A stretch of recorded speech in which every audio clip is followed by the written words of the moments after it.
Mikrofon funktioniert, wunderbar. Ja, herzlich willkommen zurück nach der Mittagspause. Ich hoffe, Sie haben sich gestärkt und die Vormittagsreden und die Diskussion nochmal nachdiskutiert ein bisschen. Ich glaube, wir haben vielleicht einen historischen Moment hier auf der Bühne gehabt, dass FDP und Grüne sich so angenähert haben. Das war wahrscheinlich nicht zu erwarten. Vielleicht ist das die Vorbereitung auf eine künftige Jamaika-Diskussion. Ich freue mich sehr, dass wir jetzt über ein großes Thema reden werden. Sie haben es da schon gesehen. The US and the EU at crossroads, where's the Western world and the economy heating. And now I'll switch into English because my panelists are more comfortable with the language. I'm very delighted to have Karen Donfried, the president of the German Marshall Fund here, and Philip Stevens, chief political commentator at the Financial Times. Please give a big hand for both, and please come to me and join the voice. Yeah.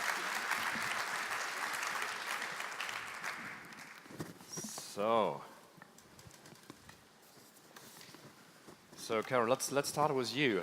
You're American, you're born there. How much have you been shocked by the Trump vote last Tuesday? I think the United States was shocked. I would even go so far to say that Donald Trump was surprised by the outcome of the election. All of the You're not polls. Kidding. I'm not kidding. Yeah. I don't think he was anticipating that he would win. Rumor had it that he'd spent much more time working on a conciliatory speech rather than on a victory speech.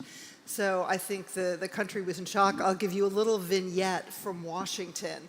So one of the clear messages of the election is what a deeply divided country I live in. Of course, we saw Hillary Clinton win the popular vote and Donald Trump win the vote in the Electoral College, which determines the election. But Washington, D.C. is overwhelmingly Democratic. So 94% of Washingtonians voted for Hillary Clinton, 4% voted for Donald Trump. That's the establishment living in Washington. Well, it's also an overwhelmingly black American population in Washington. And when I was walking to work Wednesday morning, everyone's looking, the city's still here, and there was a person standing on the street corner wearing a sign that said, "Free hugs." Mm-hmm. And I think it captured the mood in Washington. Okay, how did you vote? Well, since I work for a nonpartisan organization, I won't answer that question. I'll let the statistics in Washington, D.C. speak for themselves. Okay. You can decide if I'm part of the 94 or part of the 4. I understand, yeah. So, Stephen, Philip, what is your expectation for the future? It was a Trump vote and Trump-elect president. The optimistic perspective is that the office will change Trump. The negative perspective is that Trump will change the office. What do you expect? What is coming? I think it's very hard to be optimistic. I think the avoidance of pessimism is the most we can absolutely hope for. And as I'm a journalist, I'm paid to be pessimistic. But just for... I know. But even after the Brexit vote. I mean, I think if we look at the Brexit vote, if we look at Trump, and we look at what's happening the rest of our own continent, and what might happen in France, what might happen in Italy in a couple of weeks' time with the referendum, there are 3 big things happening. One is we're seeing economic nationalism looking to roll back globalization. 2, we're seeing, and I think we saw it with the present administration a little, but now we're going to see it in spades with Donald Trump. America pulling back from its global commitments, from the leadership it's assumed in the last 70 years, and leaving a quite dangerous vacuum. And then the third thing we're seeing is this insurgency revolt against the elites, which is partly to do with what I would say is unfair income distribution. People have been left behind by globalization. And it's partly to do with the cultural dislocation which comes with migration. Now, if you put all those 3 things together, they're quite powerful forces pressing on established politics, causing fragmentation. I don't think they don't have any answers. So established politicians can push back, but it's a big project, and I think we're going to have a very rough, at least 4 years. Mm-hmm. So did you expect Donald Trump as president-elect? I didn't the last time, but then I didn't expect the Brexit vote. I gave a little speech in Chicago in June, just before the Brexit vote, and I said at the end, I think we'll vote to stay in the European Union. And you? How did you vote? I voted to stay. Yeah. 48%. There are 48% Brits who are still Europeans. And I said at the end of this speech, well, I think Britain will stay, but I wouldn't vote, I wouldn't bet more than $100 or so on it. But then sadly, I said, but of course, if we vote for Brexit, you're going to get Trump. And it was said as a joke. I now deeply regret that comment. Yeah, sure. So what is your perspective to the future? Will the office change Trump a little bit? Well, now I know we can blame Philip for the outcome. You can't blame him. So I think it's very hard to say. I mean, there are so many things that were singular about this election. Not all of it was singular. I mean, what we saw is that Donald Trump was the candidate of change in a year when 62% of Americans said that the country was on the wrong track. That we've seen before, but the nature of his candidacy we had never seen before. The U.S. has never had a president who has had no experience in government or in the military. So it's very hard to look at his record and glean from that how he might govern. On the one hand, we've seen some indications since the election outcome suggesting that he's moderating his stance in terms of his victory speech. The meeting he had with President Obama, which was expected to be 10 to 15 minutes and extended to 90 minutes. After that meeting, when President-elect Trump was asked about his plans on overturning Obamacare, the health care reform that President Obama saw through, Donald Trump said, well, there are some things that are good about it, so I'll pick and choose. He had conciliatory calls with our Japanese and South Korean allies, reassuring them. On the other hand, yesterday we heard that Steve Bannon will serve as his strategic advisor in the White House. And if you think about the fringes that were amplified in this election, Steve Bannon in many ways is the poster boy of that. He leads what we call an alt-right, a white nationalist website, Breitbart. And so it's very unclear if it's Reince Priebus as chief of staff who has these deep connections to establishment Republicans, the Republican Party in our Congress, or if it's Steve Bannon to whom Donald Trump will listen. Trump said in that election speech that he will be the president for all Americans. Is that possible and realistic after such a nasty election campaign? It was a singularly nasty election campaign, and a lot of things were said that frankly shocked me as an American, that I did not think were acceptable political discourse in the country. The levels of division cross all categories, urban, rural, black, white, women, men, educated, non-educated. But I think the racial divide is particularly striking. As we've seen every 4 years, the white percentage of the U.S. population gets smaller. So in this election, 70% of the electorate was white. 58% of that white electorate went for Trump. A very small number of black Americans voted for Donald Trump. Interestingly, the Latino vote, more Latinos voted for Trump than did for Romney 4 years ago, but it was about 29% of the Latino vote. So that racial divide is very striking, but that isn't going to last for the Republican Party because demographics is destiny, and the population of the United States is changing. And I think it's a really interesting factor when you think about Brexit as well, because there you saw the age difference.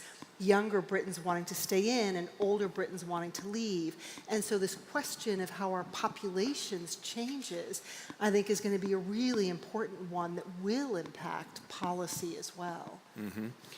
I think there were a lot of similarities if you look at the geography and the demographics of the two votes, that in the US, as I read it, in the coastal areas, the more affluent coastal areas, the vote tended to be Hillary. As you went into the interior, it tended to be Trump.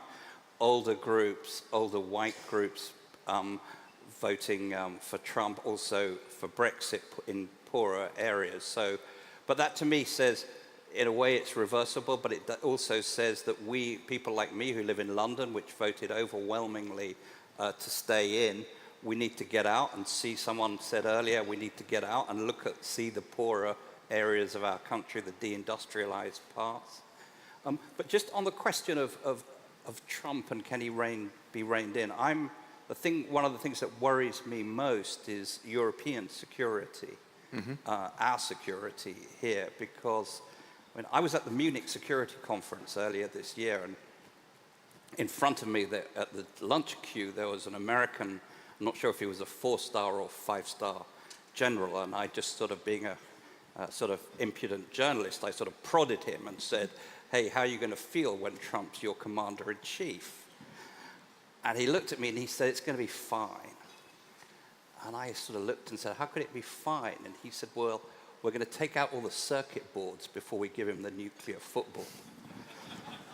Now, maybe one shouldn't joke about this, but I think the real danger for Europeans from Trump is not that he will do something completely wild, but from what he said about NATO, from what he said about Russia, he will basically abandon the strategic view of security that all, I think, former presidents have had since 1945 for this transactional approach, which just throws away our values, as it were. It says, if I can do a deal with Putin over the heads of the people in Ukraine or Georgia, I'll do a deal. I think that is so dangerous. And I was very pleased that the Chancellor, unlike my own Prime Minister, was very firm last week in saying we will deal with Mr. Trump on the basis of these values. Trump called the foreign policy of Barack Obama a total disaster. So do you expect that we see most of the changes in that field, in the foreign policy? And what does that mean for the crisis in Syria, Ukraine crisis, and the fight against ISIS? Well, I think this is a terrible election if you're Syrian, if you're a moderate Syrian. It's a terrible election if you're a Ukrainian, Georgian, any one of these people who live in areas, near to Russia what Putin wants to do is to reestablish the divide in Europe, which says Russia has sort of suzerainty over the East and you Westerners have the West. If Trump lives up to what he says in the campaign, that's a deal that he may consider doing. So I think, I think we as Europeans are going to have to learn some lessons from this in terms of thinking about our own defense and security and saying, look, how does Europe organize itself if we have an American president who is not supportive of NATO? Do you agree to that? Yes. I would even take a step back because Donald Trump is not ideological. And he himself said throughout the election campaign that he's flexible. And the thing that's significant about that is every U.S. administration since the end of World War II, whether Democratic or Republican, has believed in putting American interests first. That's not unusual. But the way that has been consistently interpreted is to believe that a liberal international world order is in the interest of the U.S. The reason the U.S. has played the role it has is because that's protecting our security and stability. And so the question about Donald Trump is, does he believe in liberal internationalism, or is he a populist nationalist? And even if he doesn't have an ideological edge. Do you have an answer to that? Well, even if he doesn't have an ideological edge, the U.S. playing this role in that international system as the largest economy, as the strongest military power, benign neglect of that role can also be highly significant at a time when that order is challenged, if we're honest, in all of our countries. So, you can say, well, Brexit, that was singularly British. The election of Trump, those crazy Americans, we can write them off. But we see across Europe the rise of populism, whether from the right or of the left. And I think we have to take that very seriously in terms of what Philip was saying. What is happening across our countries? Why is it that such large swaths of our populations feel that the system isn't delivering for them, feel that they're losing their cultural identity? So I think that we all have agency in this. And Trump, whatever his views are, and we'll learn more about that in the coming weeks and months, I think we need to engage him on this. And in the same way that you saw President Obama have an impact on Trump from 90 minutes in the White House, I think European leaders, if you take his comment about NATO is obsolete, not that one agrees NATO is obsolete, one would make the case why NATO is highly relevant. But the point about Europeans doing more, I think that's a good thing, whether Hillary Clinton wins or Donald Trump wins. And I think you all should say, you know what, we hear that message and we agree, and we are doing more. We saw what happened in Ukraine when Russia illegally annexed Crimea and what it's doing in the East. So we have stepped our defense spending. We have stepped up the role that we're playing. So I don't think it's necessarily a defensive, we're going to do more. It should be, yes, we believe in this system and we're going to defend it.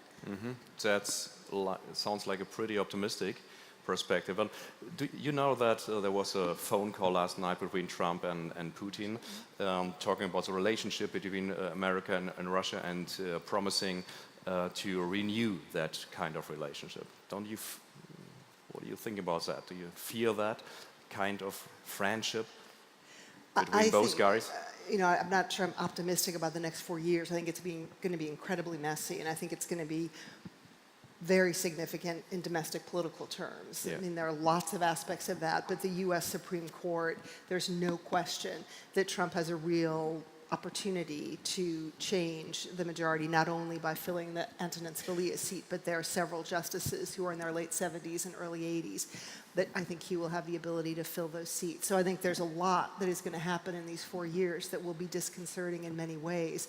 The conversation with Putin, my view of his views on Russia, and this is where the Republican majorities in the Senate and the House become significant. Donald Trump's views on Russia are not representative of most Republican views.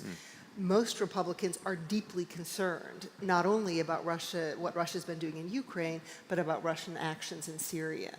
And I question whether that is something Trump is going to take on, at least early in his administration. If I'm looking at foreign policy, I would think he's much more likely to change policy on Iran because there is unanimity in the Republican Party, disappointment, upset about the P5+1 deal on Iran achieving a nuclear weapon. So I think there are other foreign policy issues where there's a much broader consensus in the Republican Party, and that's where I would expect to see change in the short term rather than a whole-scale reordering of the relationship with Russia. Philip, what's your perspective to the topic? Well, I hope Karen's right and I'm wrong, but I see a return.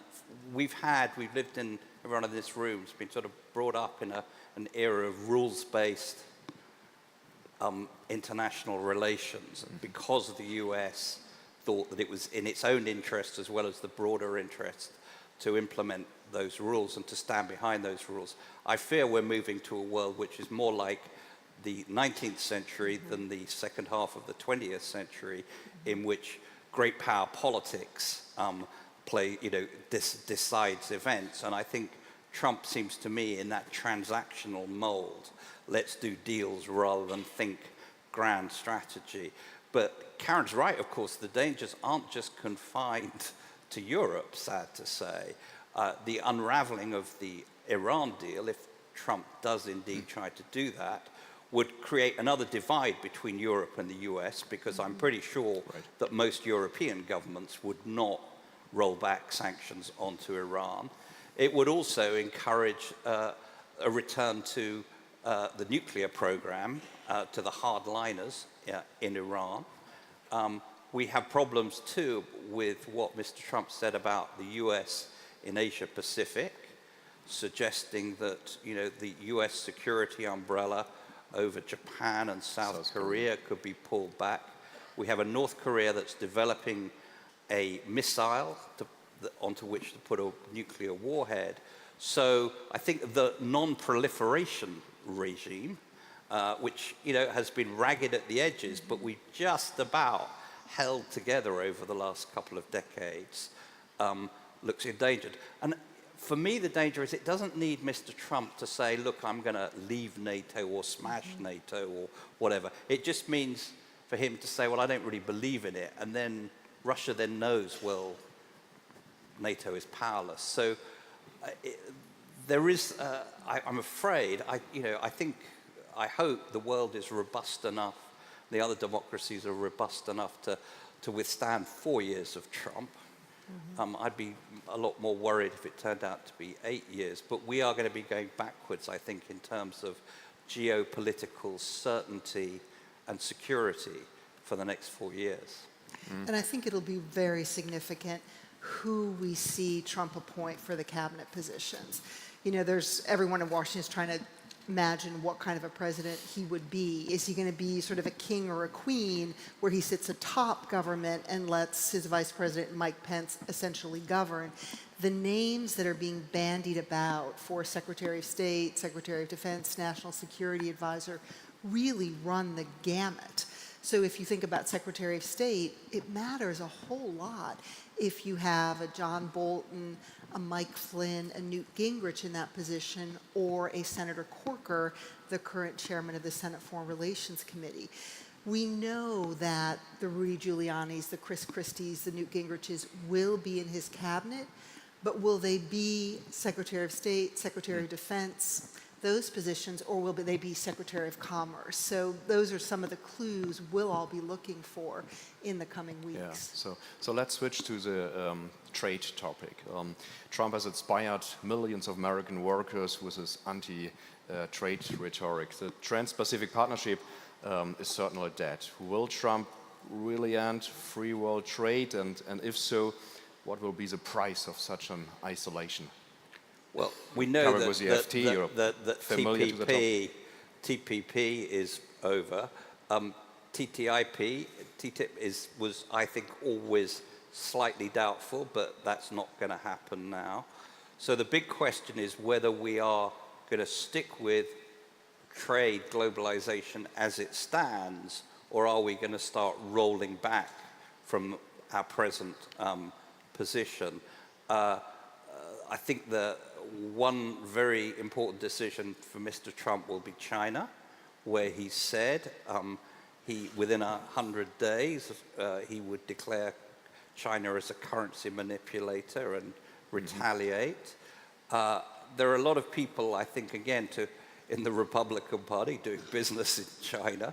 There are a lot of big American corporations heavily invested in China, so there will be pressure against that. So I think there I might be a little bit more optimistic that the strength of opposition to Trump within the sort of business community might check him, and that there may be some deal. But we're certainly not going forward.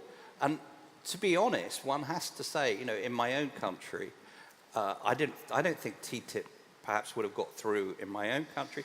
And across Europe, we're seeing this, as we heard earlier, this pushback against trade. And that's partly to do with this overall question, who gains from globalization?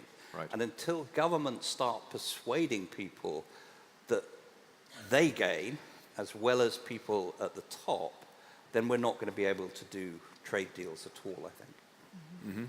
So my sense is that it probably is quite likely that Trump will declare China a currency manipulator early on. The question is, does he do anything beyond that?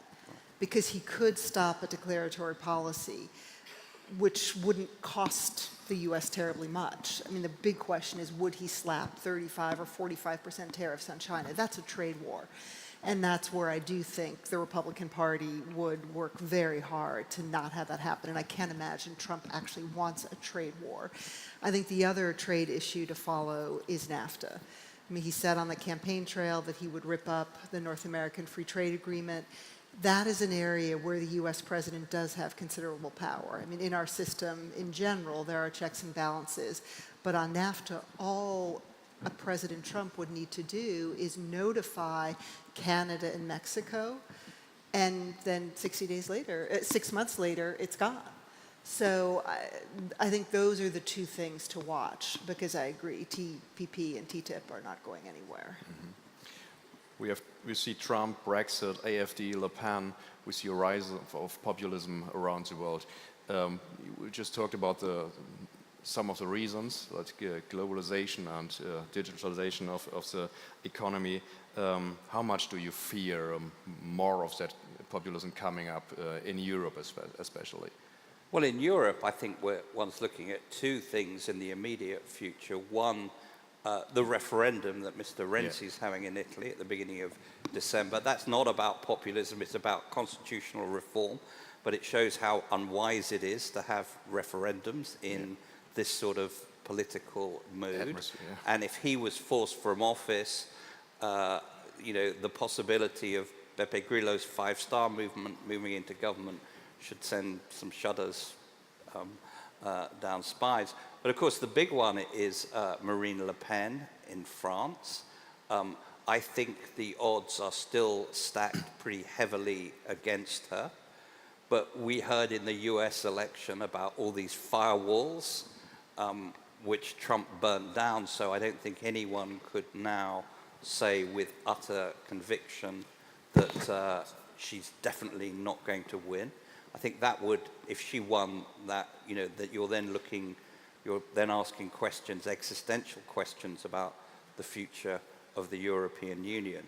So I think governments have a fairly limited amount of time.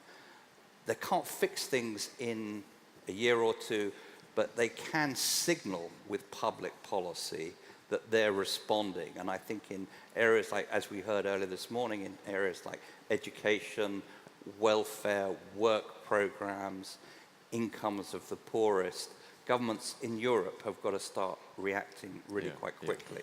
I mean, I do think there is a connection between what just happened in the U.S. and what's going to happen across Europe. I mean, we have a whole series of things coming up in Europe. Mm-hmm. The Austrian presidential election, you mentioned the Italian referendum, the Dutch election, where Geert Wilders is breathing down Mark Rutte's neck, the French election. And, the way I see it is in President Obama, you had someone who believed deeply that the European project, European integration, was in the interest of the U.S. The speech he gave in Hanover in April, he's now in Greece today, coming to Germany. My understanding is he'll give a similar address in Greece. And I think we're at a moment where leaders who believe in this need to articulate the case for it. Donald Trump certainly is not going to do that. Even if he's not working actively against it, the best hope is that he doesn't say anything. That's problematic. And then secondly, there's this, I've been having conversations with European friends about what is the fact that he was elected in the U.S. mean for Europe. These taboos have been broken that somehow make it more acceptable. And that's worrying as well. So I do think there are very important implications for Europe. So last question to you, to both of you. How should European politicians react to stop that rise in populism in concrete terms? What do we need to change in political communication, or what is it? To me, to put it very shortly, briefly, one of the most important words in politics today should be fairness. Mm-hmm. And everything that politicians do in terms of economic, other public policy making, whether it's welfare, education, health programs, should be directed towards something called fairness, to sort of demonstrating to people who are at the bottom of the pile as well as halfway up, that these are policies designed for the whole community. Some of them will mean, sad to say to an audience like this, big corporations paying more tax. I'm sure every corporation represented here behaves properly, but my heart leapt when I saw the European Commission start imposing big fines on US multinational corporations, because they said to me, we are making sure that everyone pays, as it were. You can't have companies deciding how much tax they want to pay in this or that jurisdiction. So I think all of public policy has to be, all politicians have to think of this word, fairness. That doesn't mean anti-business or doesn't mean spending lots of money. It does mean thinking about, as they were called in the US, the left behinds. So fairness, what would you add? So 2 things. One is, I think that the hated establishment in the US took for granted that things weren't changing. And Donald Trump understood that things were fundamentally changing in the US. Just to give one example, Hillary Clinton did not make one election appearance in the state of Wisconsin because she took for granted that Wisconsin was staying Democratic. Had she gotten 100,000 votes out of an electorate of 125 million, 100,000 votes in Michigan, Wisconsin, Pennsylvania, Florida, she would have won this election. So I think there has to first be a recognition that there is this anger, very deep frustration in the electorate that is not being spoken to by our political class. And secondly, I think the message for businesses is, if there are things that you believe are important for your business, like free trade, then we got to change the bumper sticker in the US, it's maybe different here, is free trade equals lost jobs. I think businesses also need to engage in retail politics about what are the things that matter in individual lives, so it's not this disconnected debate happening in capital cities.